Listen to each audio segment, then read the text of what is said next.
Bom, boa tarde a todos. Boa tarde, Bill. Boa tarde. Então, nós estamos aqui para mais um webinário do canal Objetivismo Brasil. E hoje o tema é arte. E de onde surgiu qual foi a inspiração para esse programa de hoje? Um dos artigos mais lidos do site Objetivismo Brasil é Porque a Arte Tornou-se Feia, do Stephen Hicks. E justamente é um tema que tem tido uma demanda muito grande nos últimos meses, especialmente, em meio a essa questão de pandemia, de reflexões maiores. A gente procurou trazer um pouco sobre a teoria estética de Rand, né, e, entre outros conceitos importantes para ela dentro da avaliação do que é arte. Então, sem mais delongas, e com base no artigo que eu acabei de mencionar, a primeira pergunta não poderia ser diferente. Por que a arte vem vem ficando feia, né? Quais são as causas e consequências disso? Então, normalmente a gente começaria com uma pergunta anterior, né? Que é a arte está de fato se tornando feia, só que eu acho que essa altura do campeonato isso já é tão óbvio que a gente pode pular essa parte, né? Inclusive, gosto desse artigo do Stephen Hicks, mas o que me deu uma inspiração para estudar pessoalmente esses dias foi uma conversa com um amigo meu que é liberal, aqueles liberais de esquerda que gostam de bater em conservador, do mesmo jeito que tem uns liberais de direita que gostam de bater na galera mais progressiva. E ele estava me chamando a atenção para a mudança do símbolo do leite moça, que sempre foi aquela moça, e agora é uma gorda. E ele estava me mostrando um meme daqueles de conservador, de olha que absurdo isso, onde é que o mundo está indo, onde é que o mundo vai parar? E ele fez isso de uma forma meio jocosa, porque é normal, conservadores às vezes ficam perplexos com coisas óbvias ou com coisas inócuas, mas que nesse caso os caras têm razão, sabe? A arte vem ficando feia, não é, isso não é algo banal e isso não é à toa. Isso é de propósito, isso é bem importante. Não é banal, por quê? Por causa do que a arte é, e que a gente vai entrar mais, vai se aprofundar mais daqui a pouco, mas em poucas palavras, a arte é uma representação do espírito humano. Ela é uma representação da forma de ver o mundo, do que nós consideramos importante na hora de observar o mundo, o que a gente considera bom ou ruim, o que a gente considera belo ou feio, e mudanças no ambiente artístico, mudança no ambiente estética, geralmente refletem mudanças maiores que estão acontecendo na sociedade. Não só refletem, como também dão combustível espiritual, um combustível emocional para essas mudanças. E não é por acidente. Por quê? Porque já existem décadas de teórico atrás de teórico da arte brigando contra padrões objetivos de arte. Então, por que a arte vem ficando tão feia? Infelizmente é porque o espírito das pessoas vem ficando mais feio. E a arte reflete e contribui para isso. Mas aí a gente entra numa questão que deve ser respondida para a gente entender melhor o que está acontecendo com a arte, que é o que diabos é a arte?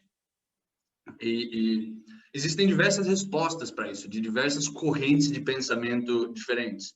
Sabe? Desde da visão tradicional platônica / aristotélica, de que a arte é a busca pelo belo, e é a busca por certas proporções na hora de representar o mundo, e é a representação de ideais se alcançáveis, muito difíceis de serem alcançados, e ao mesmo tempo a gente tem um questionamento dessa visão tradicional de arte, dessa visão tradicional de belo, geralmente por movimentos progressistas e de esquerdas, e que identificando uma falha nessa visão tradicional, que é o quê? Às vezes a gente não quer representar o belo, às vezes a gente quer representar outras coisas, sabe? Um acorde dissonante também tem valor, e não só uma harmonia perfeita e calma, como era a música de música de igreja. Tanto é que a arte tradicional, que vem ocidental, que vem do canto gregoriano e da música de igreja, ela foi muito limitada até que começaram a surgir artistas que desafiavam essa visão de arte. Você vai ver o Bach, o Debussy, o Mozart, foram todos músicos que desafiaram essa visão tradicional. Só que, percebendo as falhas dessa visão tradicional de arte, a esquerda progressiva começou a atacar a ideia de padrões estéticos de forma geral. E aí você tem, por exemplo, a escola institucionalista de arte, que acha que arte é aquilo que as instituições de arte dizem que é arte. Ou seja, se você amassar uma lata, jogar no chão e alguém depois emoldurar aquilo e escrever comentários sobre aquilo se torna arte, o que é uma visão ridícula. E que a pessoa normal consegue perceber o quão absurda essa visão é. Até a visões também da esquerda progressista de que a arte é uma forma de se expressar, mas o que é que você vai expressar? Como que você vai expressar? Sabe, ninguém, ao longo da história, nem os tradicionalistas negavam que havia um fator de autoexpressão na arte. A questão é, você não pode parar nisso. Existem é que nem você falar que a engenharia é a arte é a ciência de construção. Sim, mas e aí? Alguém que constrói uma cabana empilhando pedaços de pedra é um engenheiro? Sabe? A discussão tem que ter mais profundidade que isso. E a resposta da Rand, como geralmente acontece, é uma resposta que transcende essa dicotomia entre a direita tradicionalista e a visão, no nosso caso, da civilização ocidental, que vem do cristianismo, e a visão moderna, mais progressista, mais de esquerda, de falta de valores. O que ela fala é, sim, o belo tem importância, mas o essencial da arte não é o belo. O essencial é a recriação seletiva da realidade. Não importa que artista você olhar, existem no mundo recriações. Um pintor recria, nem que seja uma maçã que está em cima da mesa, ele desenha aquilo. Um narrador recria todo um universo, um escritor recria todo um universo, toda uma realidade. Às vezes, se você olhar, por exemplo, para o George Martin, para os escritores de ficção e de fantasia, às vezes você recria até a estrutura da realidade. Um músico recria sensações e sentimentos através de ondas sonoras e texturas e harmonias. Ou seja, toda forma de arte é uma forma de recriar um aspecto da realidade, recriar certos existentes de forma simbólica, e isso requer uma seleção. Ou seja, se você vai pintar uma maçã, por exemplo, você não vai pintar todos os átomos da maçã. Você vai desenhar uma forma, desenhar uma cor, brincar com um jogo de luzes, ou seja, você não representa a realidade perfeitamente, você não recria perfeitamente a realidade. Você escolhe aquilo que é importante, ou seja, como é que eu represento uma maçã? A forma da maçã é importante, então eu vou copiar a forma da maçã. A cor da maçã é importante, então eu vou recriar a cor da maçã. E o envelhecimento da arte é preocupante, de acordo com essa perspectiva da Rand, porque aquilo que está sendo recriado é o pouco importante. Sabe, a Rand tem uma colocação famosa, que eu não vou lembrar palavra por palavra agora, mas ela fala que a pessoa que pinta a Mona Lisa, sabe, o Leonardo da Vinci pintando a Mona Lisa, ele não quis dizer que mulheres no mundo não possuem espinhas no rosto ou lábio rachado de frio. Ele quis dizer que aquilo não é importante, que o importante é a forma feminina, sabe, e que fazer uma pintura de uma mulher ou de um homem e colocar uma espinha no meio da testa da pessoa, ou uma barba por fazer, ou qualquer dessas coisas acidentais que acontecem, é elevar aquilo a um patamar de importância indevido. E é a partir daí que ela começa a criar critérios de estética que não são aqueles critérios arbitrários do pensamento tradicional, mas que também não são a anomia e até a antinomia, a oposição ativa a normas e padrões da arte moderna, que resulta em coisas como a arte feia que a gente vai vendo, e até pior, não arte, na arte abstrata, na arte conceitual, a famosa arte que precisa ser explicada porque você não vai entender. Hoje, dentro dessa questão do que é arte, hoje, como você disse, existem diversas formas de supostamente fazer arte, né? No outro dia, eu tive a oportunidade de trabalhar com um vídeo da Mariana Abramovic, que então ela ficou muito conhecida na questão do teatro, do Sim, cinema sim. também.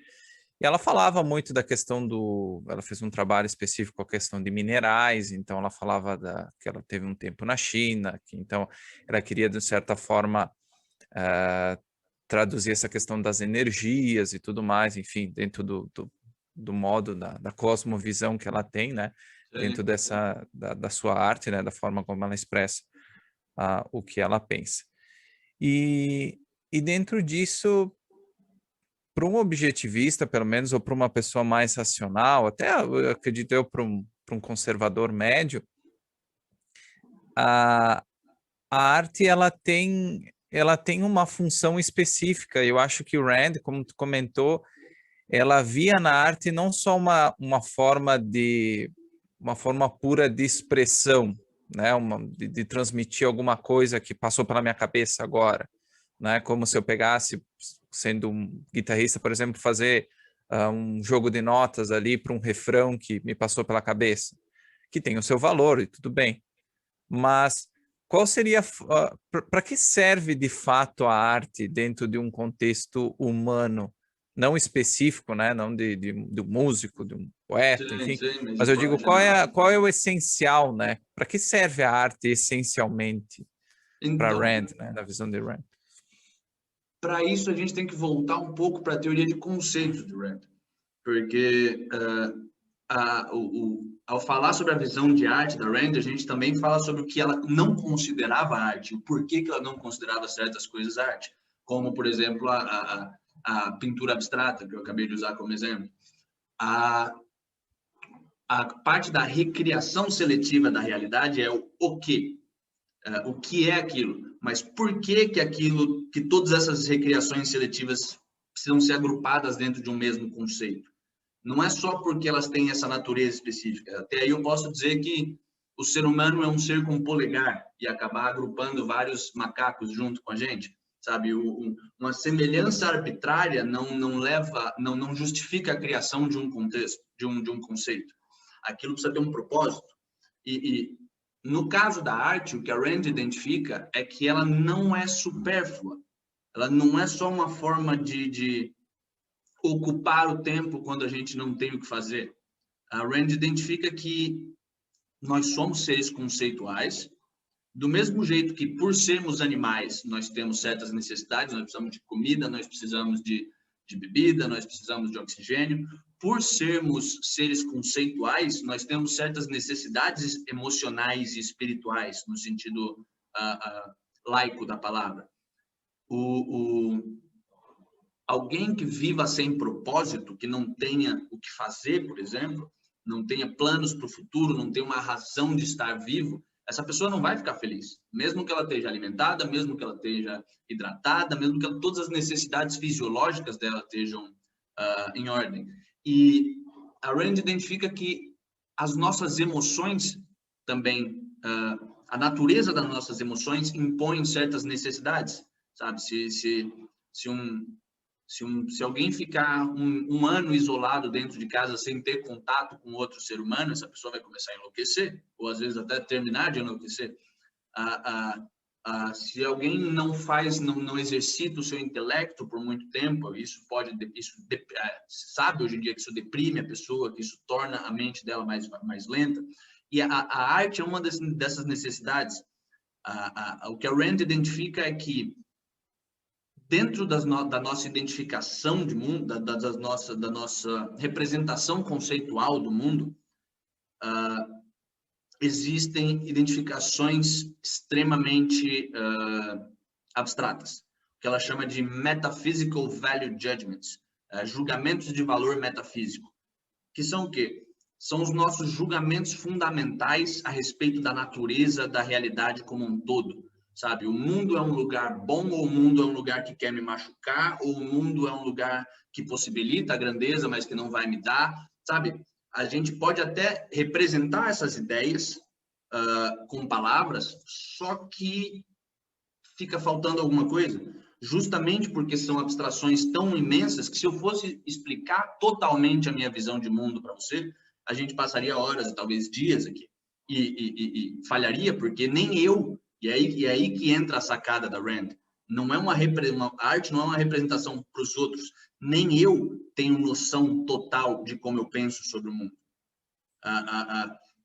Muitas vezes você está lidando com julgamentos subconscientes, com hábitos que você incorporou, e até quando esse não é o caso, você está lidando com abstrações de imensa magnitude que se relacionam entre si, sabe? A minha visão sobre o mundo e sobre a realidade como um todo, que é algo extremamente complexo de representar, se relaciona com a minha visão sobre o homem, que se relaciona com a minha visão sobre eu, que sou uma pessoa no meio de uma sociedade de pessoas, no meio de um mundo, sabe? A complexidade disso e desses julgamentos mais altos é extremamente grande. E para representar isso de forma concreta é que serve a arte. Ela não serve para explicar, ela não serve para fazer ciência. Isso, inclusive, é uma coisa que a Rand falava sobre os próprios escritos dela. Porque muita gente achava e ainda acha que vai ler a Revolta de Atlas e vai entender a filosofia da Rand. Quando, na verdade, não, a pessoa vai entender o senso estético da Rand, vai entender a emoção que a Rand quis passar e algumas ideias, sim, porque como é uma narrativa, há espaço para isso, em contraste com a música, por exemplo. Mas o propósito da arte não é explicar, é dar uma forma concreta para esses julgamentos extremamente arbitrários e para o que a Rand chama, extremamente abstratos, não arbitrários, e porque a Rand chama de sense of life, que também é um conceito extremamente importante para quem está interessado em entender a estética da Rand. O que é um sense nesse sentido? Sabe, em inglês a gente fala muito do sense of space, sense of time, é a sua sensação de tempo, a sua sensação de espaço. Sabe, como é que você percebe o espaço? Não é a sua percepção do espaço, é o como. Como é que você percebe o espaço? Nós percebemos o espaço, ou um senso de equilíbrio, por exemplo, talvez com o senso do peso do nosso corpo, por um lado, integrado à nossa visão, tanto a nossa visão frontal como a nossa visão periférica, integrado com uma certa sensação direta de equilíbrio de espaço que o nosso ouvido e alguns pedaços do nosso ouvido nos dão, ou seja, tem todo um meio pelo qual nós conseguimos perceber diretamente coisas concretas, coisas complexas, sabe? O tempo, como é que nós percebemos o tempo diretamente, não criando um relógio e marcando, mas certas pessoas percebem o tempo, certas pessoas não. Alguns dos fatores são genéticos, você tem proteínas no seu corpo que agem como contadores de tempo, ao mesmo tempo você usa o seu próprio pensamento e a velocidade do seu pensamento para demarcar o tempo, é por isso que quando a gente está feliz o tempo passa mais rápido, quando a gente está esperando e ansioso ele demora mais, ou seja, existentes complexos como o tempo, o espaço e, nesse caso, a vida, podem ser percebidos diretamente pelo indivíduo, ainda que seja uma percepção direta complexa, que integre diversos fatores automaticamente. E uma dessas coisas é a vida, ou seja, como é que você, enquanto indivíduo, percebe diretamente o fato de que você está vivo. E isso para mim, é o conceito mais interessante da Rand, tanto porque ele é intelectualmente interessante, ele é complexo, ele é difícil de você entender, tanto pela aplicação dele à estética. Porque a gente, por mais que alguém não tenha uma formação filosófica, que não tenha estudado estética, a gente sente um negócio quando a gente vê arte que a gente gosta, que ressoa com a gente. Tanto é que esses termos que a gente usa já chegam a indicar, são aproximações da natureza da arte. Aquela arte ressoou comigo, aquela arte me marcou, sabe? Há sempre uma relação de convergência entre o que está dentro de você e a sua forma de entender e de sentir o mundo e aquilo que está sendo representado. E é isso que a Rand identifica. O propósito da arte não é só concretizar os meus julgamentos de valor metafísico, mas é concretizar essa forma de perceber o mundo, essa forma integrada de perceber o mundo e de perceber a própria vida, o seu lugar no mundo e a forma como você vive. Por isso que quando você vê, por exemplo, a arte cristã medieval, você consegue, por mais que você não entenda quais são as ideias do cristianismo, você consegue sentir quais são os sentimentos que aquelas ideias trazem. Como é que emocionalmente aquela forma de ver o mundo é. Ou seja, você tem geralmente homens curvados perante a graça de Deus, você tem um sofrimento que é percebido pelo indivíduo como nobre até, você vê que as representações de santos geralmente são pessoas que estão sofrendo muito, mas levando aquele sofrimento com leveza e com nobreza e com força. Ou seja, você entende como é o sense of life de um cristão, que é alguém que imagina que o mundo é um lugar essencialmente falho, que o ser humano é essencialmente falho, mas que há uma luz no fim do túnel, que se você fizer as coisas direito, Deus vai te recompensar. A mesma coisa é válida se você for ainda mais longe no tempo. Se você for olhar para as primeiras estátuas que o homem primitivo começou a fazer, aquelas estátuas de mulher gorda, estátuas de uns deuses quadrados, você vê que aquilo é uma forma de representar, ainda que muito primitivamente, as coisas que parecem importantes para aquelas pessoas. Sabe, a fertilidade é importante. O boi, o que estava correndo ali perto da caverna é importante. Por isso que o cara representa o boi na parede, sabe? Então, a arte ela sempre cumpriu esse papel, não de ensinar e não de representar ideias, e isso é algo que está acontecendo cada vez mais hoje por causa dessa corrente artista progressivista, e é por isso que há uma rejeição tão grande do consumidor quando alguém vê a arte forçada, digamos assim, arte que está tentando ser intelectual e não emocional, porque o papel da arte não é esse, o papel da arte não é ensinar, o papel da arte é fazer sentir. E isso é uma das coisas mais geniais que a Rand isola na estética dela.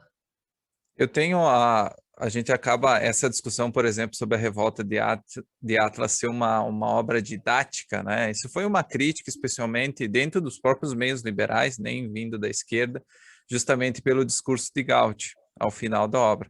Mas fica óbvio que se fosse a intenção, ela poderia ter encaixado esse discurso muito antes, dentro da própria obra, não necessariamente no final. E realmente o discurso de Gauch, ele é, como eu posso dizer, ele é realmente o desenrolar, o auge do romance, porque tudo que vinha acontecendo dentro daquele universo, ele passa a ser refletido nesse discurso. Então ali tem uma crítica, tem não concessões, mas eu digo reflexões sobre o que tinha acontecido até aquele momento, né, no desenrolar da obra. Então fica muito claro que, inclusive, uma reportagem, uma entrevista que nós legendamos vai sair em breve, justamente trata também dessa questão estética, que foi uma entrevista com James Day. Então, onde ela fala, por exemplo, dessa questão da literatura como didática, né, como forma de ensinar, que não era o caso, né, que ela não defendia isso e não tinha isso como intenção. E hoje, quando a gente fala de sense of life, a gente fala, o Bill comentou. Opa, ficou mudo aqui. Quando ele fala sobre essa... Hoje, a questão do sofrimento, ela está muito na moda, especialmente por autores como Jordan Peterson, dentro de um contexto de pandemia, de morte, de todos esses sentimentos controversos, difíceis, né? Pessoas perdendo entes queridos, enfim, não que fosse uma coisa que não acontecia antes, mas hoje, motivado por... Está mais preeminente, está nas notícias, quando liga a TV tem quantas pessoas foram vacinadas, quantas pessoas morreram. Sim. Isso não era comum até o início da pandemia. Então, essa vibe do sofrimento, ela está muito em voga.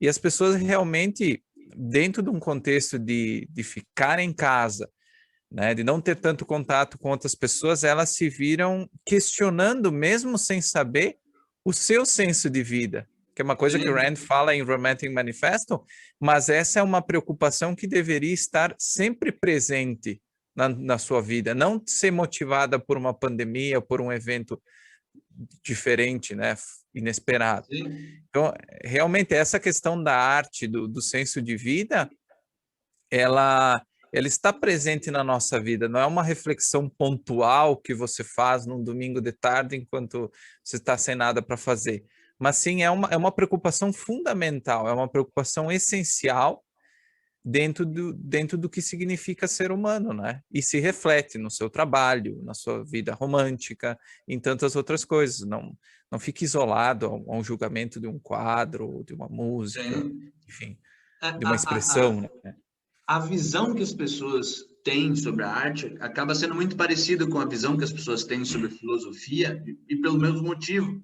A gente tem uma sociedade extremamente materialista, e não no materialismo no sentido comum de aquela pessoa só pensa em dinheiro, mas materialista no sentido de que nega a existência, em diferentes graus, nega a existência da consciência, sabe? A saúde física é vista como muito, agora isso está mudando, mas ainda tem muito a percorrer. A saúde física é vista como muito mais importante que a saúde mental.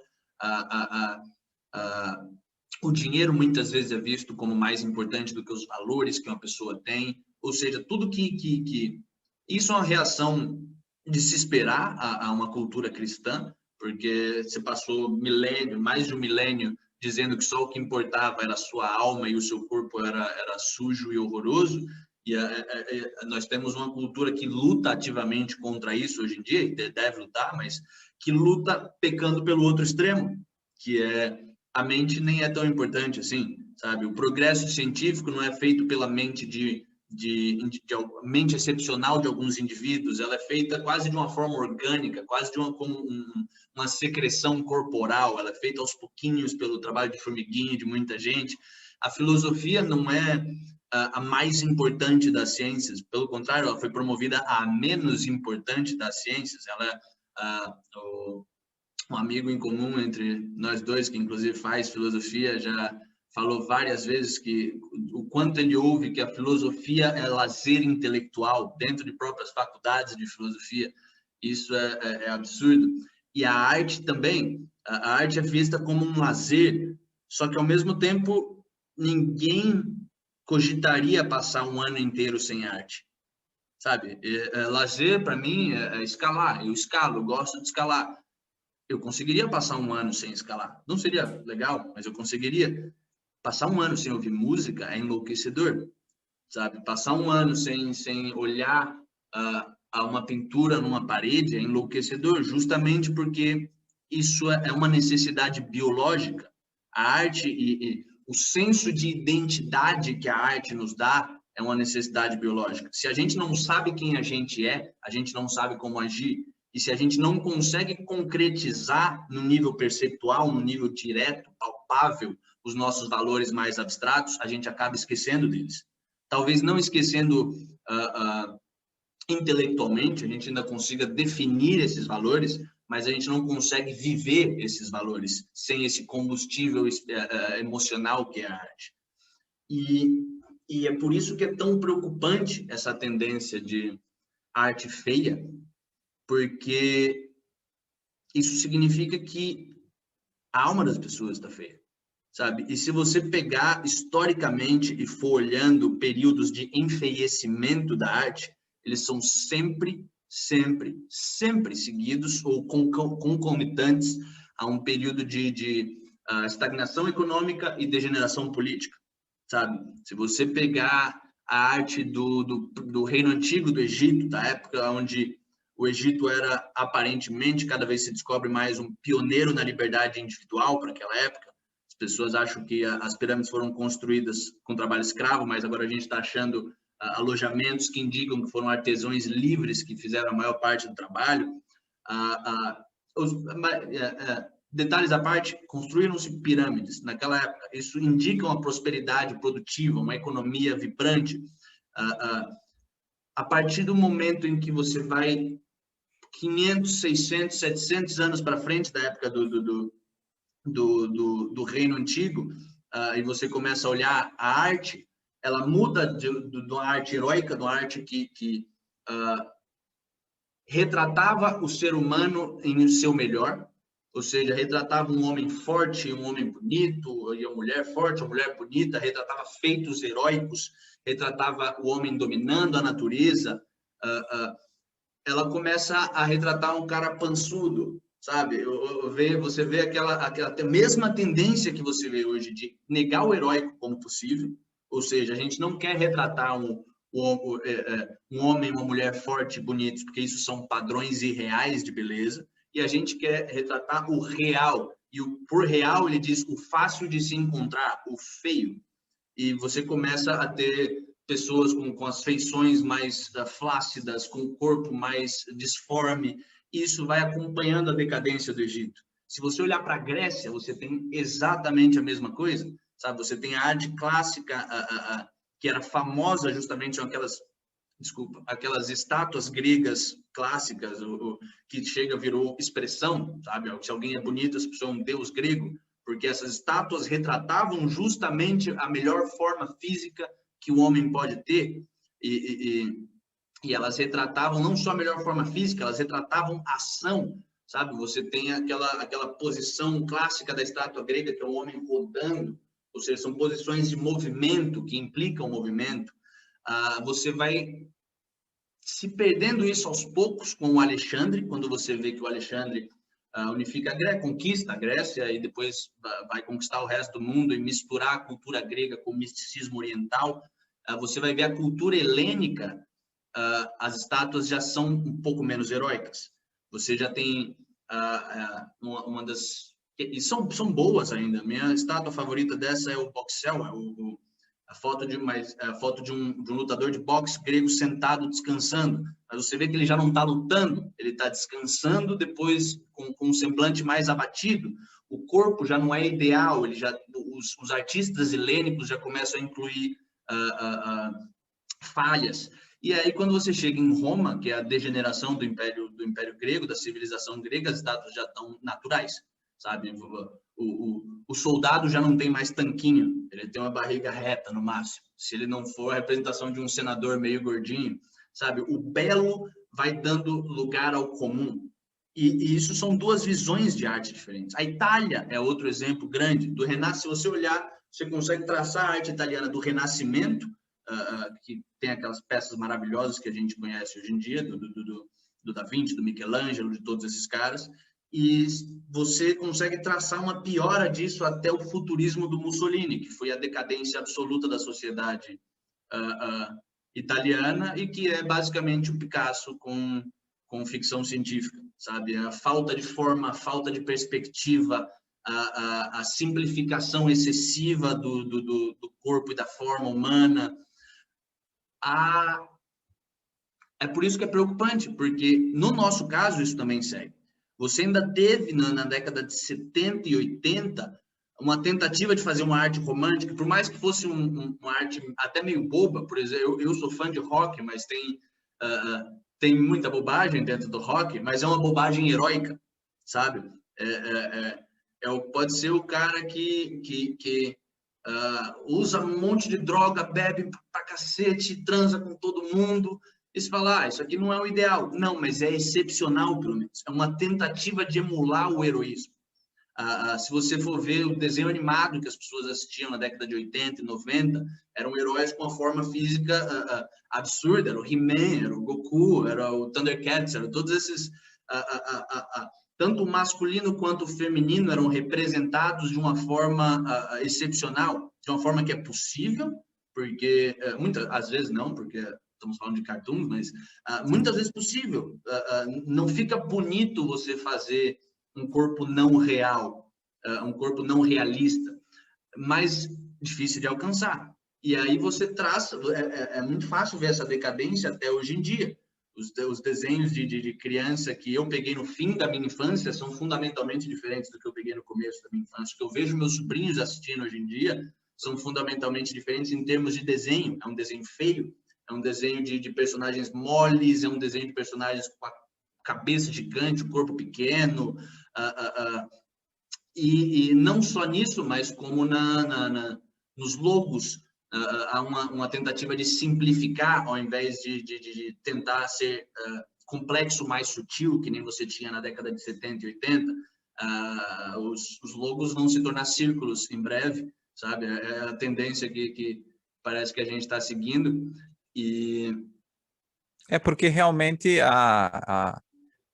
como você disse, a arte e as manifestações de arte, dentro do que você vê, um design, uma arquitetura, ela realmente busca simplificar ao máximo, justamente porque as pessoas não têm, nesse momento, uma capacidade intelectual diferente. Fica até difícil saber o que é causa, se é causa e consequência, se é correlação, mas você percebe que realmente as pessoas, quando você fala de música também, que as pessoas elas parecem cansadas, como você falou, elas estão cansadas, elas não conseguem despender o esforço necessário para entender uma obra complexa.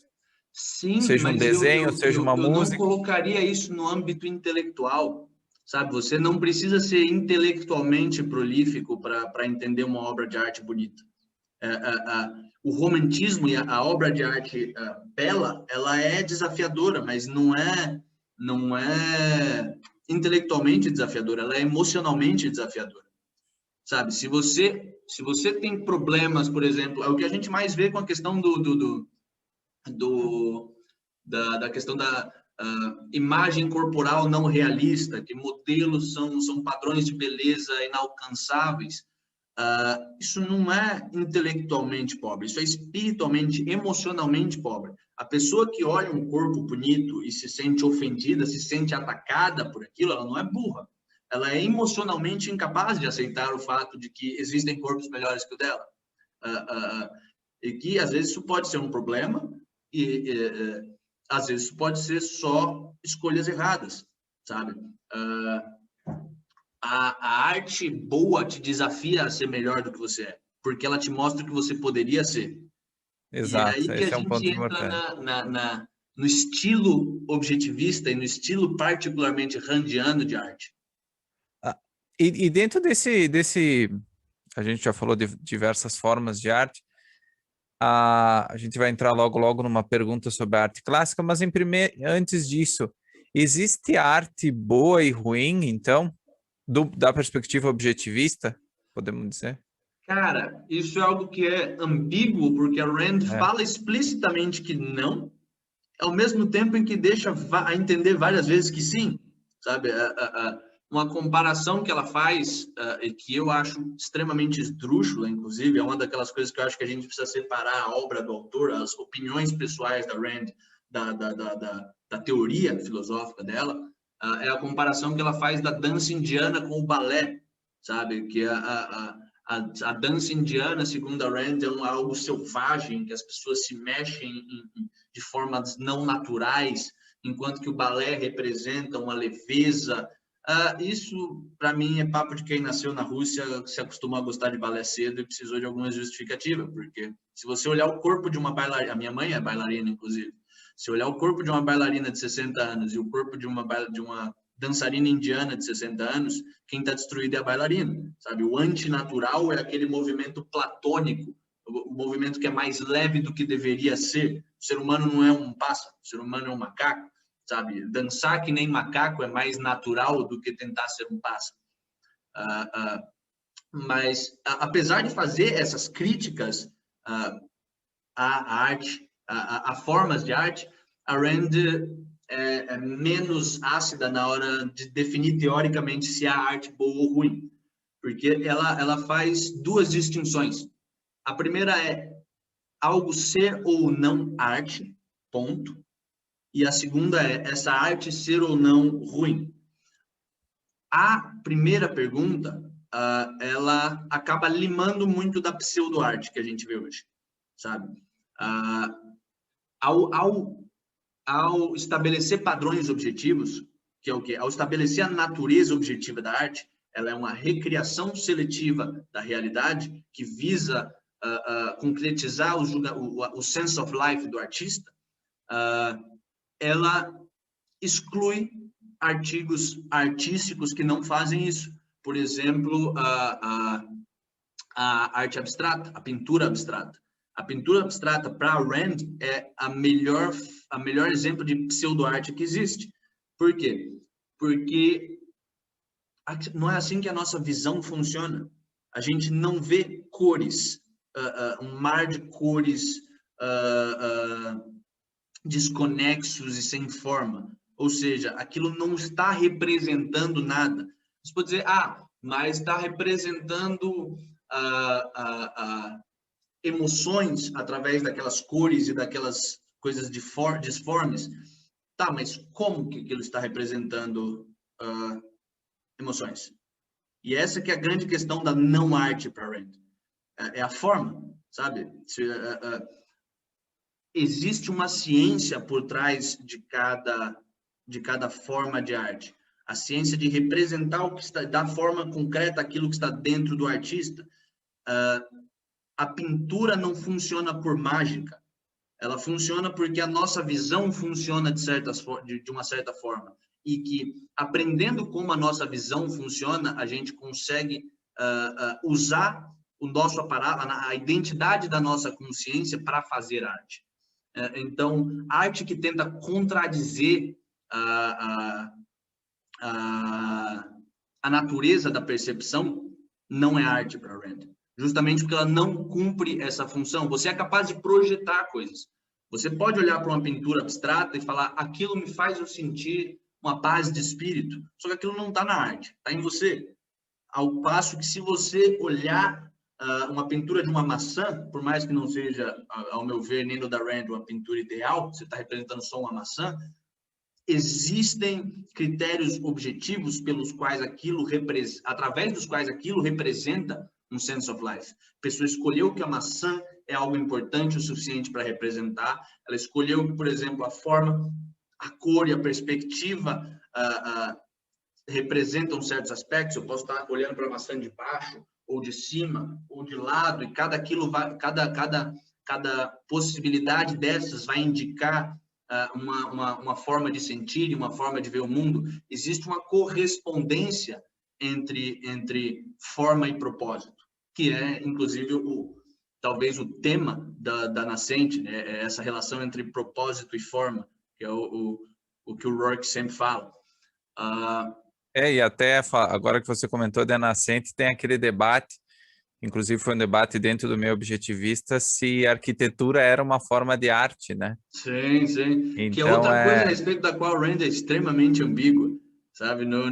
Ela fala muito bem sobre a forma de arte dela, que é a escrita e a narrativa, e quando ela vai entrando em outras formas de arte, ela meio que fala, opa, peraí que eu não quero me comprometer com coisas que eu não sei muito.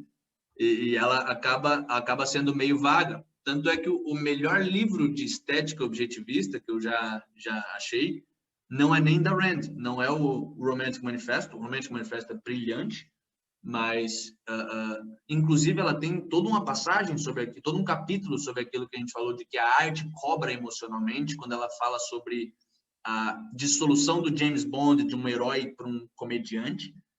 E ela fala como aquilo se deu porque as pessoas eram incapazes de conviver com um herói e elas precisavam dissolver aquilo em comédia para se tornar algo mais confortável.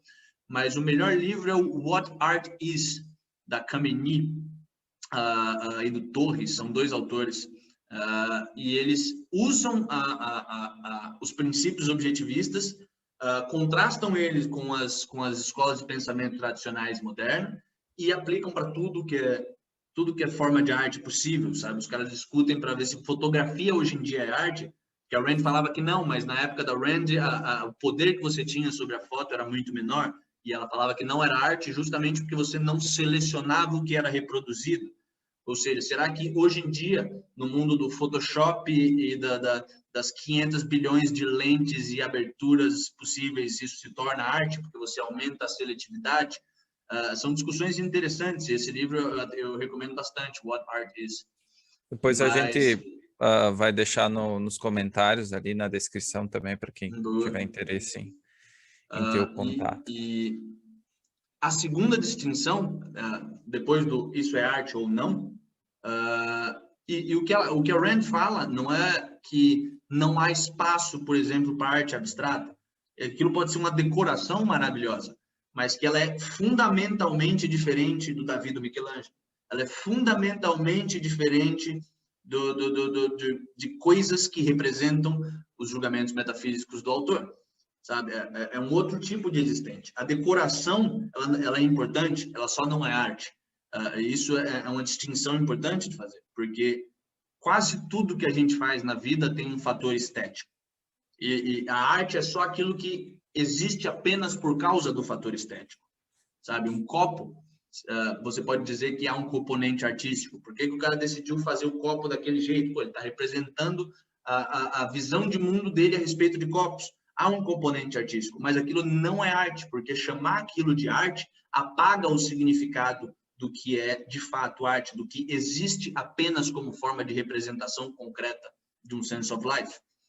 A arte boa ou ruim, e aí começamos a ficar controversos.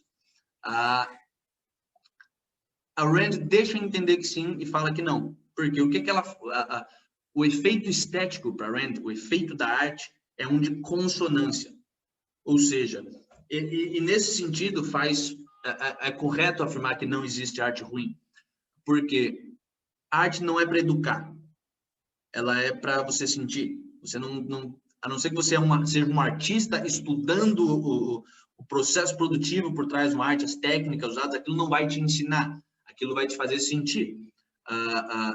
Como é que aquilo faz você sentir ou não? Ou como é que uma obra de arte ressoa ou não com o indivíduo? A pessoa que fez aquela, vamos escolher uma obra de arte, uma forma de arte específica, a história, a narrativa, a escrita. Se eu olho se eu leio um livro e o meu sense of life converge com o sense of life daquele livro, se eu acredito que aqueles personagens são reais, são interessantes, tudo isso a gente vê em primeira pessoa e não em terceira pessoa, sabe? A gente lê um livro e a gente fala, esses personagens são realistas e são interessantes. Ok, mas o que de fato você está fazendo se você se retirar da situação? Tem alguém lendo e a visão de mundo daquela pessoa sobre o que é um ser humano realista, como é que as pessoas de fato funcionam, o que é que torna as pessoas interessantes ou não, aquilo converge com o que o artista fez. Isso é o funcionamento da arte. Então, para Rand, a experiência artística, a experiência estética é essa de convergência, e então ela é profundamente subjetiva. E nesse sentido, nenhuma arte é ruim, ela só não convergiu com o que você vê. E aí você pode falar, mas e se o sense of life da pessoa for fundamentalmente perverso e ela bater com a arte que é fundamentalmente perversa? Ainda assim, a arte está cumprindo o seu papel. O sense of life do artista foi representado, o sense of life do consumidor da arte também foi representado, é por isso que ele gostou. E então, enquanto arte, aquilo é bom. Até porque é melhor que uma pessoa má saiba o que está se passando dentro dela do que uma pessoa má e confusa, sabe? Agora, há um julgamento, uma forma de julgar objetivamente se uma arte é boa ou não? Com certeza. Isso, por mais que a Rand fale que não, nesse contexto, no contexto de falar se a arte está cumprindo o seu papel ou não, ela também critica veementemente o naturalismo dentro da escrita, ela critica o romantismo tradicional, ou seja, ela usa de um critério objetivo para criticar certas formas de arte, que são arte, cumprem sua função como arte, e mesmo assim, em última instância, ainda são ruins. Que é o quê? Existem dois critérios, e ela fala isso explicitamente no Romantic Manifesto. Dois aspectos para qualquer forma de arte: forma e conteúdo. O que é que está sendo representado e como aquilo está sendo representado. A escolha de conteúdo é a escolha de o que é importante para o artista. Ou seja, se eu decido voltando para aquela questão da Mona Lisa que a gente falou no começo, se eu decido pintar uma mulher com uma espinha gigantesca na bochecha, eu estou falando que aquilo é o mundo, aquilo é o que há de importante que deve ser representado no mundo. E é possível ter toda uma discussão sobre se isso é de fato importante ou não, sobre se essa forma de ver o mundo e enxergar a feiura das pessoas como importante é perverso ou é benevolente, quais são os efeitos que essa forma de ver o mundo vai ter na sua vida, sabe? Alguém que preste sempre atenção nas coisas feias e nas coisas ruins e nas coisas dolorosas, não é uma pessoa saudável, é uma pessoa com depressão, sabe? Ou pior, é uma pessoa má, é uma pessoa que aprendeu a gostar desse tipo de sensação. E isso são sense of lives problemáticos, tanto o sense of life de uma pessoa deprimida, que é patológico, é algo que deve ser, na medida do possível, tratado e melhorado, tanto o sense of life de uma pessoa perversa, sabe?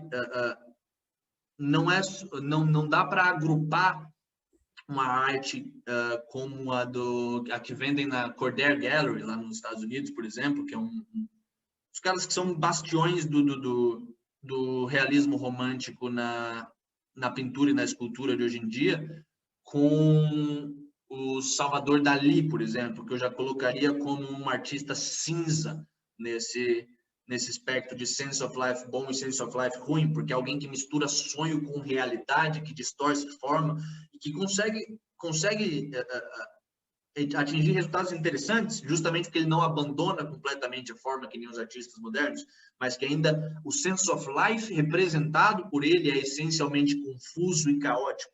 E aí você passar disso para a arte contemporânea, a arte do Picasso, por exemplo, que era extremamente feia. É alguém que rejeita a perspectiva, que rejeita a forma, que rejeita a cor, que pinta de propósito coisas feias.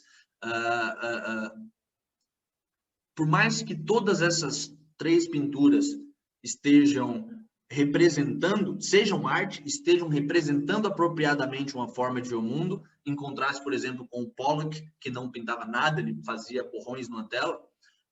O sense of life do Da Vinci é diferente do sense of life do Salvador Dalí, que é diferente do sense of life do Picasso, e esses sense of life podem ser comparados qualitativamente, sabe?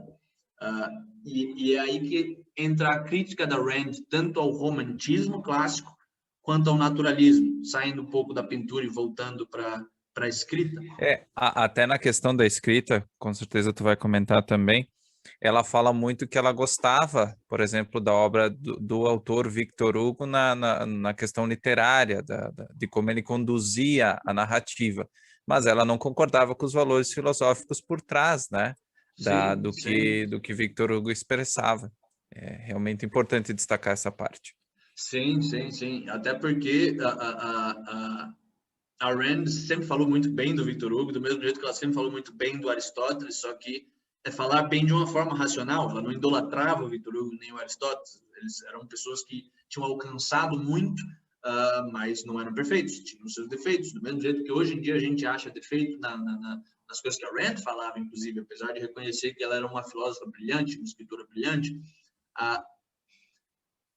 O Victor Hugo peca tanto no romantismo quanto no naturalismo. E eu acho que é por isso que a Rand gostava tanto dele, porque ele, assim como Aristóteles estava no meio do caminho entre o Demócrito e o Platão, entre o racionalismo platônico e o empirismo do Demócrito, quando, na falta de uma alternativa boa, o meio termo entre os ruins pode ser interessante, porque você acaba balanceando os erros e tentando dar uma forma apropriada para o objeto de estudo.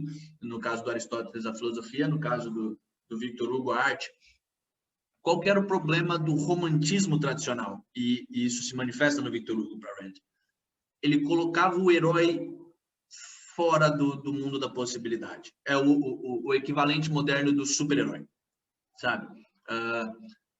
Seja nas obras do Victor Hugo, onde o herói acaba se dando mal, ou o herói acaba se sacrificando para atingir um fim, seja nos quadrinhos de super-heróis de hoje em dia, no universo da Marvel e da DC, o herói está fora da realidade. ele não é condizente para com a realidade.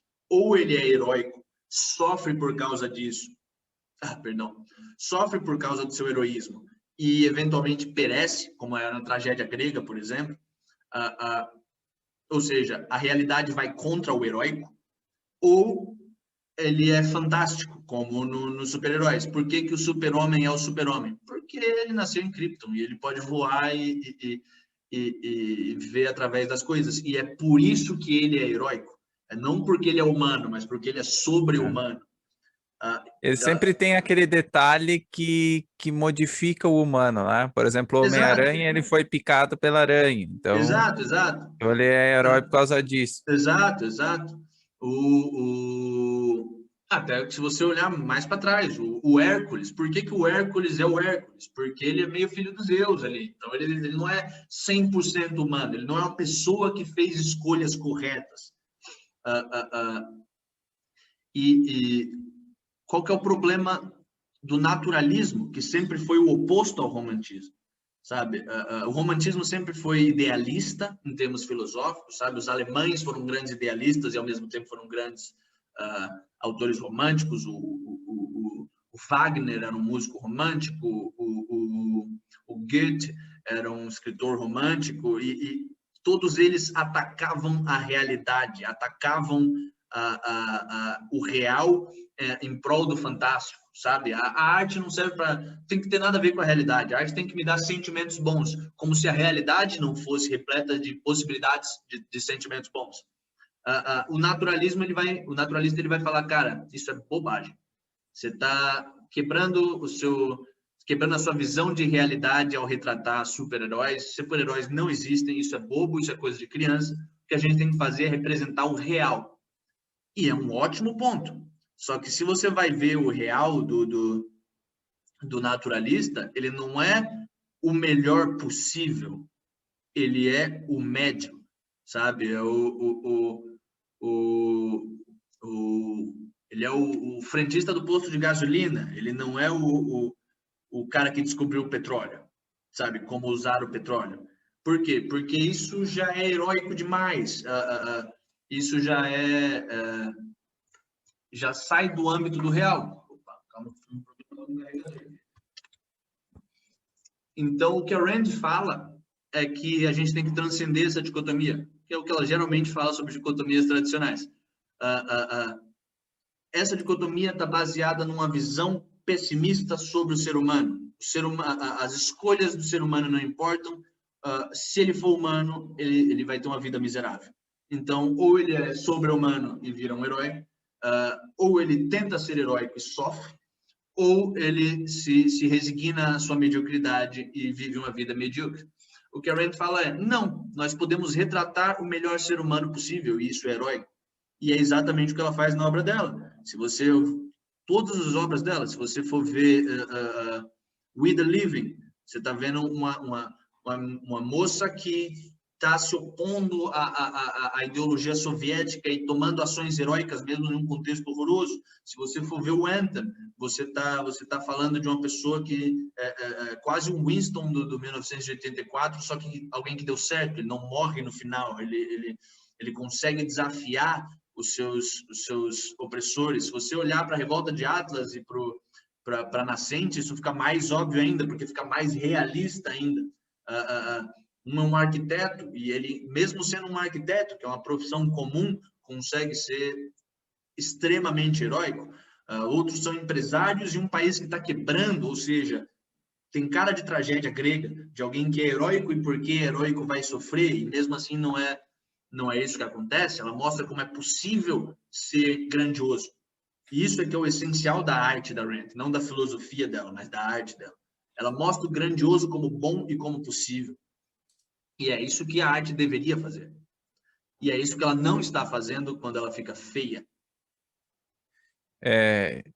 Falando em naturalismo, quem estudou para o vestibular teve... Aqui a gente pode discutir o prazer ou desprazer, por exemplo, de ler o Cortiço da Luiz de Azevedo, que é uma obra profundamente depressiva, né? E a literatura brasileira, principalmente a literatura brasileira para vestibular, que é desenhada por empiristas e racionalistas e pessoas que negam a mente, materialistas, todas essas coisas estão conectadas. Se você nega a mente, a sua arte vai ser naturalista, a não ser que você tenha alguma ginástica mental para justificar outra coisa, que às vezes acontece. Mas se você nega a mente, você nega o papel das escolhas e você nega nada que não seja, todo ser humano que não seja um mero fruto dos seus meios. E é isso que a gente tem em grande parte na literatura brasileira, salvo raras exceções, e é isso que a gente tem na literatura brasileira prescrita pela academia. E do outro lado você tem o idealismo, o racionalismo, a ideia cristã de uma alma sobrenatural e de um Deus poderoso e de santos, toda a questão mística que fala, não, a mente humana ela existe e ela é sobrenatural. E aí você vai ter heróis que são sobrenaturais, ou que deveriam ser, se não vão sofrer. Para você fazer arte boa, você precisa ter um entendimento bom do que é a mente humana, de que nós somos macaquinhos inteligentes que fazemos escolhas, e as nossas escolhas definem a nossa vida. Uma pessoa que faz escolhas medíocres vai permanecer medíocre, uma pessoa que faz escolhas perversas vai se tornando perversas, e uma pessoa que faz escolhas heróicas, escolhas boas, vai cada vez mais se tornando melhor, melhorando a sua vida. E é importante colocar, e isso também de uma reflexão anterior que a gente fez, o fato, por exemplo, de você criticar a obra O Cortiço não quer dizer que a Luiz de Azevedo não é um bom literário, né? Dentro do seu enredo, da forma como ele conduz a narrativa, uma coisa não tem nada a ver com a outra. Eu digo, não necessariamente, mas eu digo, você está analisando coisas diferentes. Os valores do autor que escreveu O Cortiço, você consegue entender claramente a visão de mundo dele, como ele vê a realidade, não só obviamente ele está falando da época dele, mas se ele escrevesse hoje, provavelmente ele escreveria da mesma forma. Sim. Né? E você tem obras naturalistas e românticas que são brilhantes. Tropa de Elite é um exemplo é um meio termo entre os dois, é naturalista, mas ao mesmo tempo flerta um pouco com o romantismo, quando você vê o Capitão Nascimento sendo um Robocop praticamente. Eu tenho uma relação assim para a gente não sair de livros de vestibular, né? Sim. Com Grandes Sertões Veredas, do Guimarães Rosa. O conteúdo é absurdamente ruim, sabe? Em termos chulos, foda-se aquela parte do mundo. Nada de interessante sai do meio da caatinga de um lugar onde as pessoas vivem da mesma forma que seus avós viveram, em uma existência de sofrimento. Aquilo não é o importante, não é o bom que existe no mundo. E não é algo que a gente pode aspirar a ser. Só que o estilo de escrita do cara é absolutamente impecável, sabe? Ele flerta com a primeira pessoa e, ao mesmo tempo, voltando para a terceira pessoa na narrativa. E ele representa, por mais que seja um conteúdo ruim, ele representa aquilo de forma brilhante. Ou seja, você dizer que existem critérios objetivos com o qual julgar a arte não quer dizer que nada que não se adeque a um molde deve ser jogado, tudo que não se adeque a um molde específico deve ser jogado fora. E nem quer dizer que nós só devemos gostar de arte boa, sabe? A relação da pessoa com a arte é muito mais complexa do que a relação do cientista estético, do artista enquanto técnico com a arte. Você pode pegar, sei lá, uma banda emo e dizer aquilo retrata de uma forma ruim sentimentos ruins. Tá, mas e se a pessoa escutou aquilo dos 13 aos 23 anos? E aquilo já se tornou, sabe, a arte vai moldando a pessoa e vai se tornando arraigada na pessoa. E ela evoca memórias, ela evoca lembranças. A gente deve entender o que a arte está fazendo com a gente, porque a arte funciona que nem uma droga, ela muda quem a gente é, e a gente deve manejar isso. E isso significa, em primeiro lugar, não ter uma postura racionalista em relação à arte, é gostar do que você gosta e aprender a se deixar gostar do que você gosta, porque isso é uma forma de identificar quem você é. E se você quer se tornar uma pessoa melhor, a primeira coisa que você precisa fazer é identificar o que é que você é agora, para aí você ir planejando. Só que isso também implica não se tornar indulgente em arte ruim. E isso eu acho que é uma coisa que a minha geração é até bem pior que a sua. É a geração do funk e do sertanejo de propósito. As pessoas não ouvem funk porque elas acham bom, elas ouvem porque elas acham ruim. E é algo engraçado. E isso é uma das coisas que mais corrói a alma de uma pessoa possível. É você ser cínico com relação à arte, sabe? É você abandonar a busca pelo belo e se contentar com o engraçado. E isso volta ao que a gente estava falando. Nenhuma sociedade que adotou o naturalismo como princípio artístico sobreviveu. É sempre algo do declínio, porque é algo de pessoas que se recusam a sentir e, portanto, se recusam a pensar. Até pegando esse gancho você fala em declínio, nós comentamos sobre Grécia, sobre Roma. Pegando o gancho também, trazendo também para o diálogo a questão da nascente, vem uma pergunta que eu acho importante, e as pessoas já devem estar refletindo sobre isso. A Rand era a favor da arte clássica? Essa é outra coisa ambígua. Ela era pessoalmente a favor da arte clássica, mas teoricamente contra a arte clássica. Sabe, você vê passagens dela falando bem do balé, dela falando bem ela fala bem do Mozart e mal do Beethoven. Então você vê que ela faz uma distinção até dentro da arte clássica entre as tendências que existiam na arte clássica. Porque você falar de arte clássica é que nem você falar em pensamento clássico. Você está falando em Aristóteles, você está falando em Platão, você está falando em Agostinho, você está falando em São Tomás de Aquino, você tem correntes dentro do pensamento cristão. Correntes fundamentalmente cristãs, que são as correntes platônicas, a ideia de que existe um outro mundo perfeito, que nós somos reflexo disso, e a ideia anticristã, que sempre existiu dentro do... Quer dizer, que nas épocas boas do cristianismo existiu, que era a tendência aristotélica, a tendência naturalista, a tendência de afastar Deus do mundo, falar, ok, Deus é Deus, mas se a gente quiser falar sobre o mundo, a gente precisa falar sobre o mundo natural. E isso existe dentro da arte clássica também. O que a Rand exalta na arte clássica é a exaltação do homem e do potencial humano, ainda que de forma distorcida. E isso é importante. E muitas vezes, quando você conversa com alguém que é a favor da arte clássica, a favor da retomada desses padrões estéticos, é isso que a pessoa quer dizer, é isso que a pessoa, por mais que ela não consiga expressar, às vezes, é isso que ela quer. Você vê que a pessoa ela não quer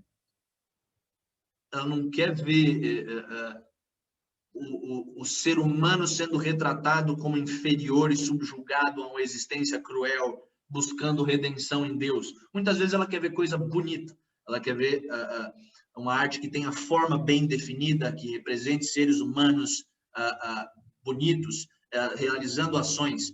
E isso é algo que sempre foi ambíguo na arte clássica, sempre existiu na arte clássica, apesar dos padrões clássicos. Então, o que a Rand falaria, é sempre complicado falar o que ela falaria, mas o que a Rand de fato falou em algumas cartas a respeito da retomada dos padrões clássicos é que isso era uma balela. É a mesma coisa que ela sempre falava sobre a direita tradicional, a direita conservadora, sabe? Não foi a esquerda que acabou com a liberdade. A esquerda sempre tentou acabar com a liberdade. Movimentos revolucionários sempre tentaram acabar com o status quo.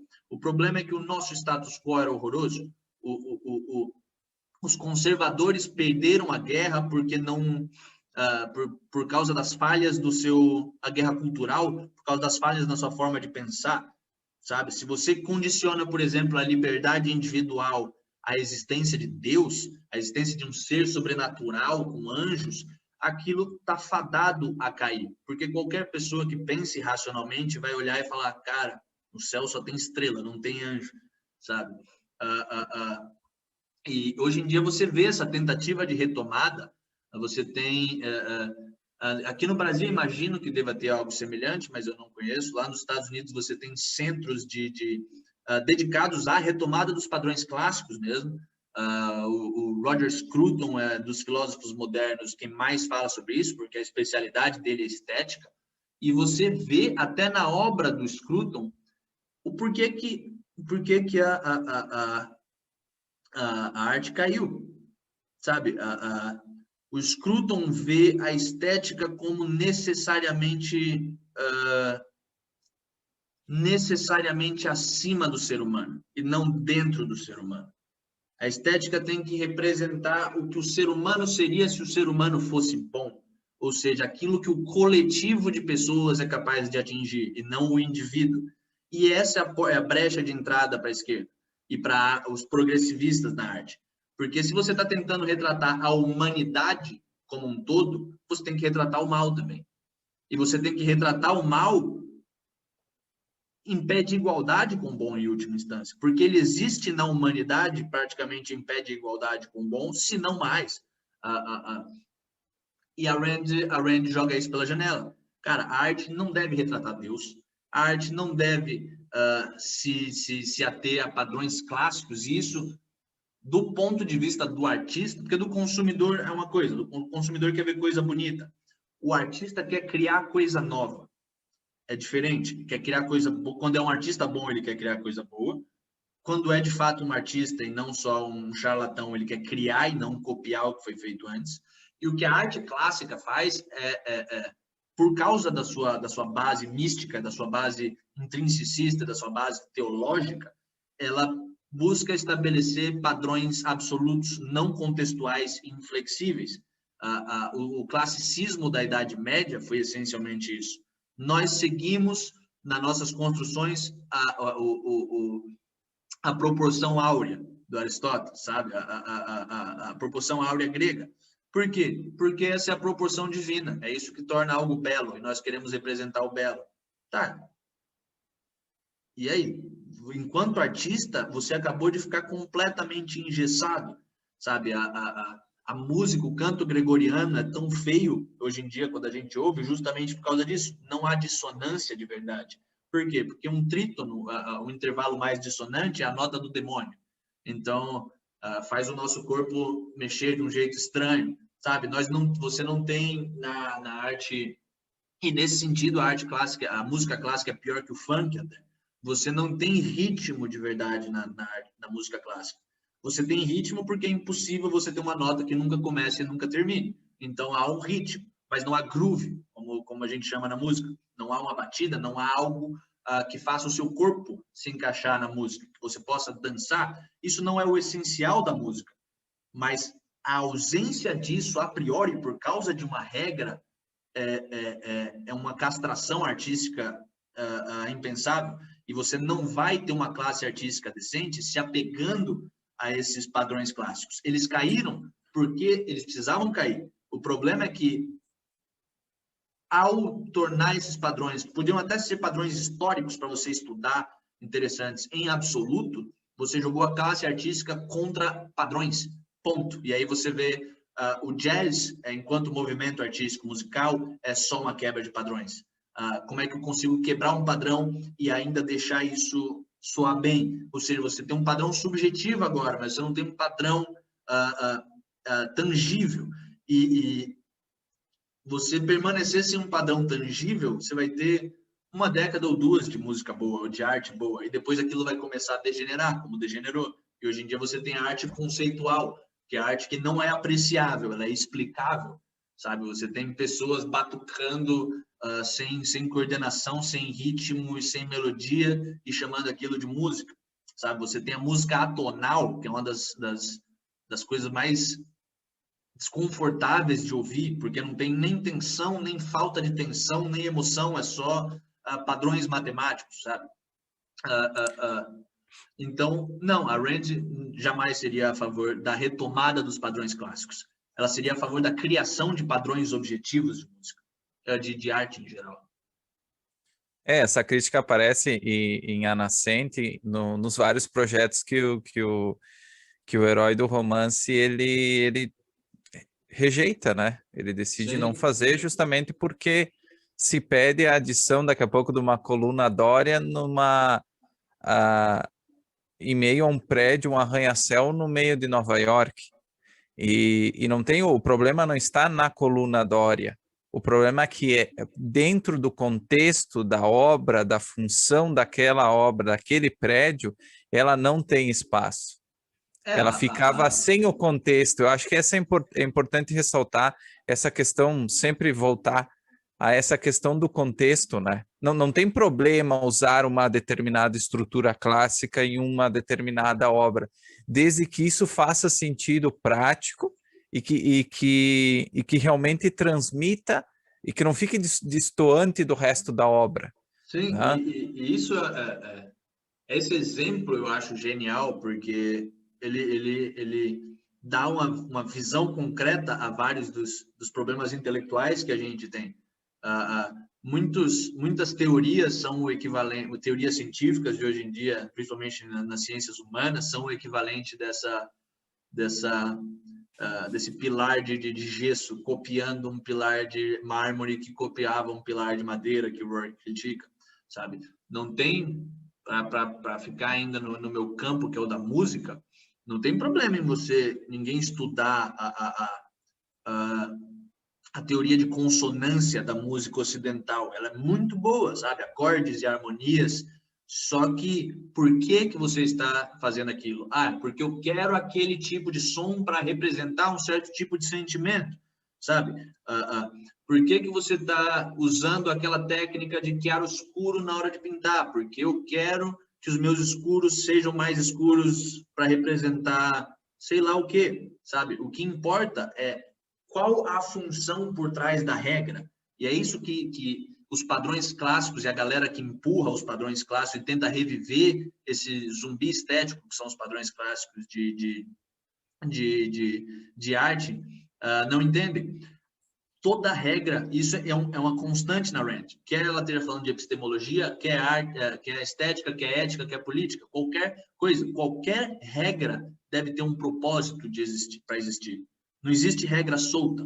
Não existe porque sim na ciência, na filosofia, na arte, sabe? Por que você está colocando aquele pilar de gesso ali? Porque faz parte do estilo. Então aquilo não deveria estar lá, sabe? Aquilo é necessário para a construção. Por que você está deixando a mulher do leite moça gordinha? Tem uma razão por trás.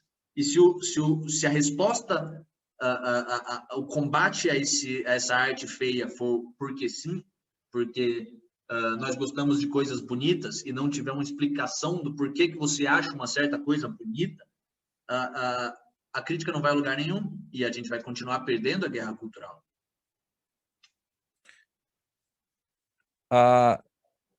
Bom, agora a gente falou muito sobre arte, sobre Sense of Life. Eu acho que a gente conseguiu delimitar bem, introduzir bem esse tema e a perspectiva objetivista.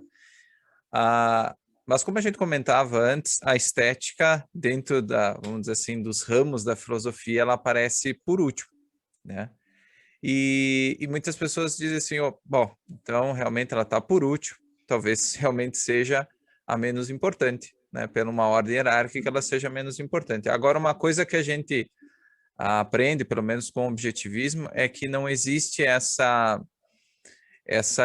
vamos dizer assim, essa hierarquia do número 5, no caso da estética, mas que existe sim uma comunicação que está sempre, existe um fluxo entre esses ramos e que um vai ajudando a explicar o outro. Então, nesse sentido, e como a gente falou do bem, do mal, desses conceitos mais profundos, qual é a relação da arte com a ética? Essa é uma boa pergunta, porque ela não tem uma resposta tão direta quanto, por exemplo, qual é a relação da ética com a política, sabe? A política é só uma aplicação da ética no contexto social. A estética e a ética, elas lidam com a vida humana, em última instância, mas com aspectos bastante diferentes. A ética lida com a ação humana e até a ação mental humana. A estética lida com a emoção humana. E mesmo apesar da gente poder abstrair intelectualmente uma da outra, não existe ação sem emoção, não existe emoção sem ação, sabe? Até se você não agir sentindo muita raiva, o seu coração vai bater mais rápido. Essas são duas coisas que, de forma concreta, coexistem sempre. Não há uma relação direta entre a estética e a ética, sabe? Não é porque uma pessoa gosta de de Mozart, que ela vai ser uma pessoa boa, e porque a pessoa gosta do Fernando de Sorocaba, ela vai ser uma pessoa melhor ainda, e uma pessoa que gosta de funk vai ser meio ruim, alguém que gosta de rock vai roubar, e alguém que, sabe, não existe esse Ou tipo vai de usar correlação. drogas, Vai usar esse tipo de... droga, isso até acontece, mas Sim, mas... é aí, né, acontece, mas e é aí, por mais que pareça bobo, é aí que está a, a relação indireta, mas muito real entre as duas coisas. O ser humano não vive só de conceitos abstratos, sabe? É uma parte essencial da nossa existência, sabe? Não existe ser humano sem conceito, a gente não é capaz de sobreviver sem pensar em termos de conceitos. Só que não é a única forma de conhecimento que a gente tem. O Mises faz uma distinção que é muito boa entre o conhecimento teórico e o conhecimento tácito. Por exemplo, conhecimento teórico é você saber qual a física por trás de uma bicicleta. Você sabe que é um eixo de equilíbrio ali entre as duas coisas, entre as rodas, você sabe que você tem fricção entre a roda e o chão, e aquela fricção propulsiona a bicicleta para frente, você sabe que tem toda uma tradução de energia cinética circular em linear, mas você pode saber tudo isso e não saber andar de bicicleta, sabe? A forma perceptual de ver o mundo é tão importante quanto a forma conceitual, porque uma não existe sem a outra. É aquele clássico ditado que as pessoas não aprendem ouvindo, elas aprendem vendo, sabe? Se você quer ensinar uma criança a ser uma pessoa boa, o que você deve fazer é ser bom perto dela. Ela vai aprender muito mais do que se você só ditar coisas para ela. É assim que você deve viver. Por quê? Porque o mundo é um lugar extremamente complexo. Todo e qualquer existente é complexo o suficiente para você gastar a sua vida inteira observando os fatores dele, se você quiser, sabe? Eu posso pegar essa folha de papel e, eventualmente, querer contar átomo por átomo dela, como é que existe, o que está dentro do átomo de cada um.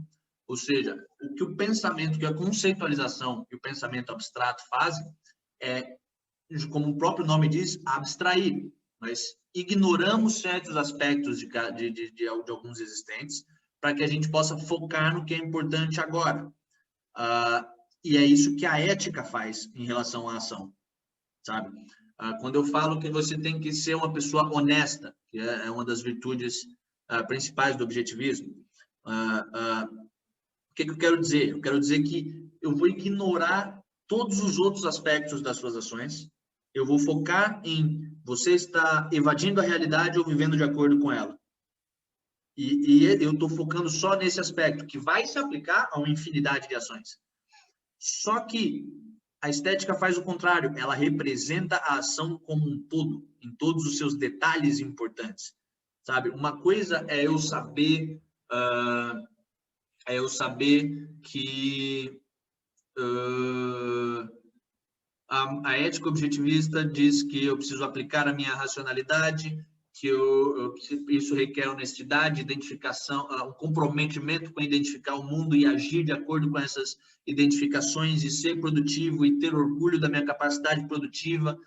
Outra coisa é eu ler sobre o John Galt agindo, sabe? Aquilo me dá duas perspectivas diferentes sobre o que é a ação boa e duas perspectivas necessárias, porque eu posso saber como são os princípios sem saber como é que se parece uma aplicação desses princípios.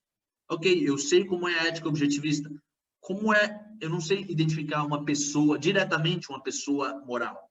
Se eu não tiver o John Galt, se eu não tiver o Frank Reardon, se eu não tiver o Francisco d'Anconia, sabe? Personagens literários são um template de ação. Você sabe como aquele tipo de pessoa age. Músicas, principalmente músicas com letra, são templates de emoção. Como é que eu sabe? Se eu falo a vida, se eu canto que a vida não tem nenhum sentido e eu coloco uma música dissonante e triste, atrás disso, eu estou linkando, estou fazendo a conexão entre uma identificação e uma emoção, eu estou dizendo como certas coisas deveriam sentir, enquanto que se eu faço o contrário, que é o que acontece, por exemplo, no trap, na música, o funk americano de hoje em dia, digamos assim, que é o que? Eu colocar letras tristes com uma música feliz atrás, eu estou normalizando o sofrimento como algo banal e até engraçado na vida. Ou seja, a arte, ela não vai te dar os princípios da ação, mas ela vai te dar uma imagem do que é a totalidade daquela ação. E isso volta para a questão do sense of life. A ética te ensina a lidar com características praxeológicas, até para usar o termo da escola austríaca, características gerais da ação, e é para isso que a ética serve. A estética te ensina a lidar com o sense of life, com a integração emocional de toda a sua vida, de todas as suas identificações. E aí que a gente que faz sentido aquela história do mas a pessoa ouve rock, então ela usa droga. Em certo sentido, sim, porque o rock, enquanto movimento estético, enquanto movimento artístico, que é musical, mas também vai além do mundo da música, você tem um estilo de capa de CD de rock, você tem um estilo de vestimenta, tudo aquilo são sinais sobre uma forma integrada de viver e que tem aspectos muito bons, como a rejeição ao misticismo cristão, a individualidade até exacerbada, em muitos casos, de autor de rock. Você tem a estética da força e do uso da mente, que é muito presente em ambientes de rock. Até a grande crítica do roqueiro ao funkeiro é que funk é música burra, sabe? Aquela disputa clássica que você vê no Brasil. E, ao mesmo tempo, você tem coisas ruins. Você tem o niilismo de usar drogas como se não houvesse amanhã. E se você identificar artistas específicos, você vai ver que alguns tendem mais para um lado bom, outros tendem mais para um lado ruim.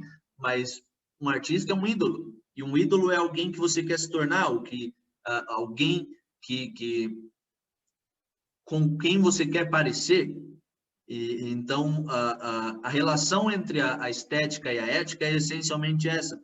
A ética te diz o que você deve ser e como você deve agir, em termos em termos científicos, em termos de abstração de princípios gerais.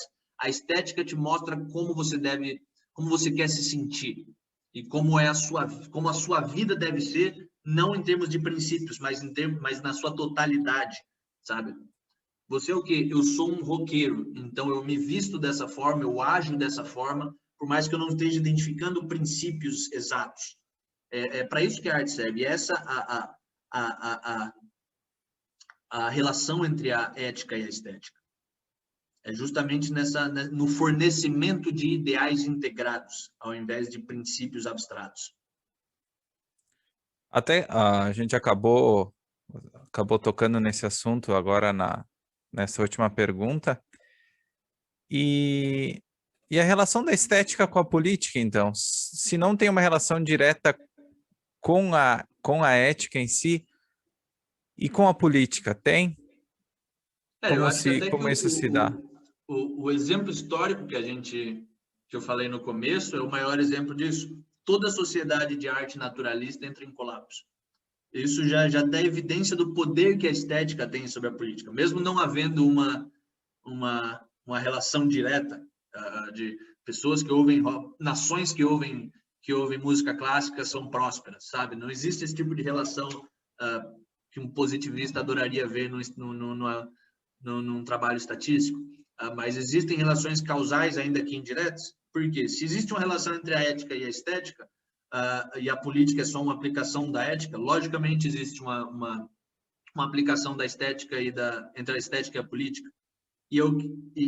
Qual que é essa relação? A estética não só provê ideais para um indivíduo, ela provê ideais que podem ser compartilhados por muitos indivíduos. E a arte retrata esses ideais e incentiva os indivíduos a buscarem esses ideais, sabe? Enquanto você tem uma sociedade que cultua o heróico, você tem uma sociedade de pessoas que querem viver de uma certa forma, sabe? Se você olhar a arte do período revolucionário americano ou a arte do período revolucionário russo, elas são sempre, por mais que a Revolução Russa tenha ido mal, né? Ao contrário da americana, havia um sense of life semelhante, havia um sense of life retratado nas obras, nas grandes obras, um sense of life de, cara, eu sou ser humano, logo eu sou poderoso, logo eu mereço uma sociedade minimamente boa. E alguém que vive dessa forma é muito mais difícil de ser escravizado. E essa que é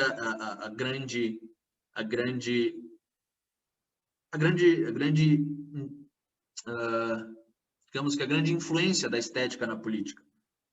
Seres humanos felizes, seres humanos que no nível emocional querem ser felizes e querem ser grandes, são muito mais difíceis de serem escravizados. Seres humanos nihilistas, seres humanos que cultuam o feio como uma forma de escarnecer do belo, são pessoas que desistiram de ter uma vida boa. Elas se contentam com uma vida média. E essa é a pessoa mais fácil de escravizar que existe, porque o escravo é essencialmente alguém que prefere viver de forma medíocre do que morrer lutando. Aí você pode falar, mas morrer lutando é ruim. Sim, é o defeito do romantismo tradicional, mas você pode lutar e ganhar. E a arte boa vai acender esse fogo na pessoa, sabe? Não é à toa que libertários americanos são famosos por gostar de música forte. Ou eles gostam de música clássica, à la Mozart, à la Wagner, ou eles gostam de metal e rock, ou eles gostam daquele country Gun, God and America, sabe? O ideal que é vendido por essas formas de arte é o ideal de um homem livre.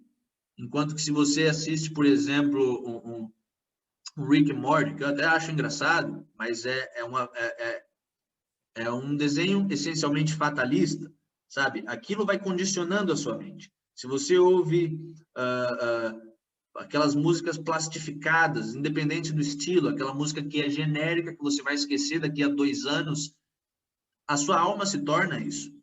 A sua alma se torna algo... Você esquece quem você era 2 anos atrás, se você esquece a arte que você amava 2 anos atrás. E isso é incompatível com um povo que cultua e que protege a sua própria liberdade.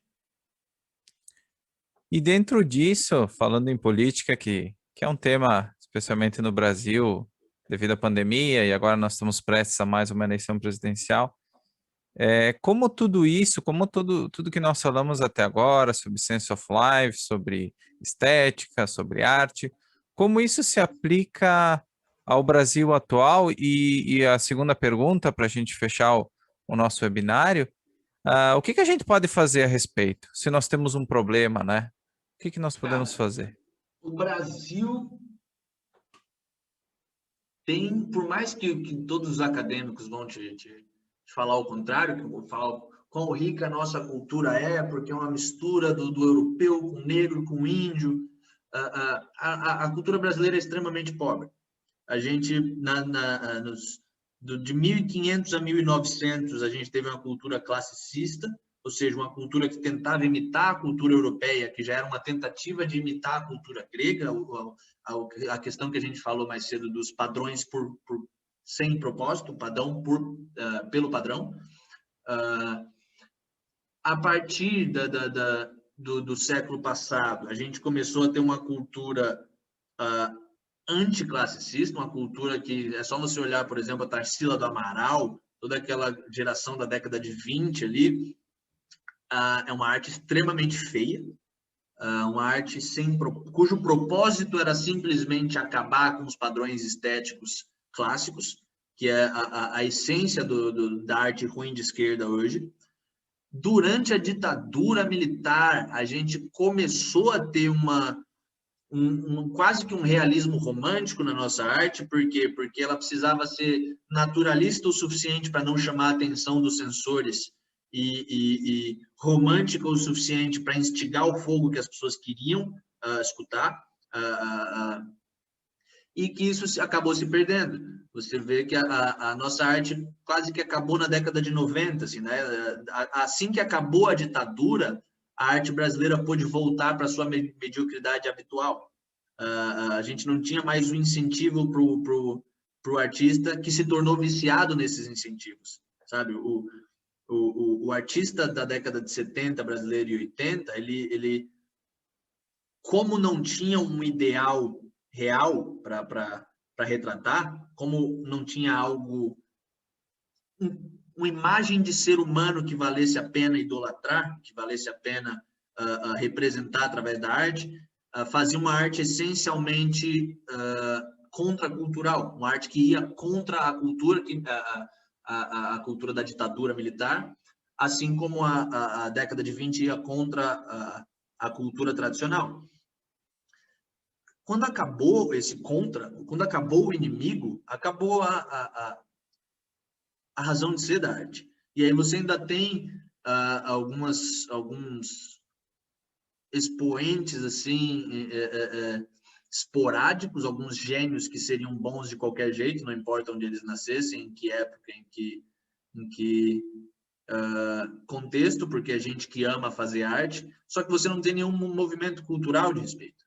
No Brasil, você tem essa tentativa de reviver o clássico, que você vê hoje em dia naquelas propagandas risíveis do MBL, do Brasil Paralelo, aquela coisa de pegando o maestro para dar palestra, como se a arte clássica não fosse o problema em si, a origem do problema, e o progressivismo fosse uma resposta a isso.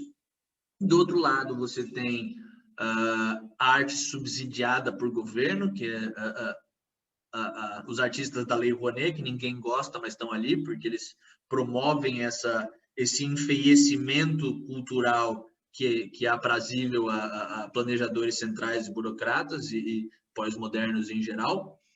E você tem alguns outros movimentos, por exemplo, o rap brasileiro, que é financiado pelo tráfico, e que eu acho até melhor do que essas duas alternativas, mas continua sem ter um propósito, sabe? A visão integrada falta ao brasileiro. E o que a gente precisa para consertar isso é, primeiro, acabar com a legislação relativa à cultura, sabe? Você tem duas mãos que estrangulam a cultura brasileira, que é a restrição da produção. É difícil você produzir instrumentos, você produzir câmeras, e é difícil você importar essas coisas para o Brasil, ou seja, o artista está de mãos atadas, e aí surge o governo e fala, não, eu te dou o dinheiro para comprar, se você fizer música que eu goste. Ou seja, é uma mão que estrangula e a outra mão que te assalta em troca de oxigênio. O dia que a gente tirar essas duas coisas, a gente vai ter um terreno propício para ter música, para ter arte boa. Só que mesmo assim, se as pessoas não buscarem, não tem porquê, o artista não vai ganhar dinheiro, ele não vai conseguir criar mais. Então, o que a gente precisa é acabar com as amarras institucionais da arte e, de fato, ter aquela relação de criar uma relação de simbiose entre uma nova classe artística que produza arte boa e um consumidor que esteja ávido para comprar essa arte. Então, tem bastante chão para andar ainda. Por enquanto, a gente tem que focar na instituição, que é sem esse primeiro passo de acabar com a tentativa do governo de matar a arte, não tem como ela florescer, nem que todas as pessoas do Brasil queiram. Então, o que a gente precisa primeiro é tirar essas amarras e aí sim começar a ter arte boa. Bom, eu acredito que com essa resposta a gente está fechando justamente nesse momento 2 horas de webinário que a gente começou. E eu gostaria de agradecer a presença do Bill mais uma vez. E pedir para vocês para compartilhar o material. A gente faz toda essa produção com muito carinho, tem as marcações também das perguntas. Então, divulguem esse conteúdo, gerem esse engajamento, né? Se inscrevam no canal, que também é muito importante, para que a gente possa continuar trazendo esses assuntos tão atuais para a nossa discussão no mundo liberal, que hoje precisa tanto, né? E realmente para a gente estar tendo a ideia de nação, para a gente ter um Brasil melhor também, por que não? Então, muito obrigado novamente ao Bill, a presença do Bill, e a gente se vê em breve no próximo webinar. Se vocês tiverem sugestões também de temas, podem deixar nos comentários, que a gente leva em conta. E logo, logo também, todos os webinários vão estar disponíveis em formato de podcast, para quem não fica muito no YouTube, quer escutar no carro, ou de outra forma também a gente vai ter desse formato também, e vamos estar divulgando nas nossas redes. Então, um abraço, pessoal. Obrigadão. Tchau, tchau.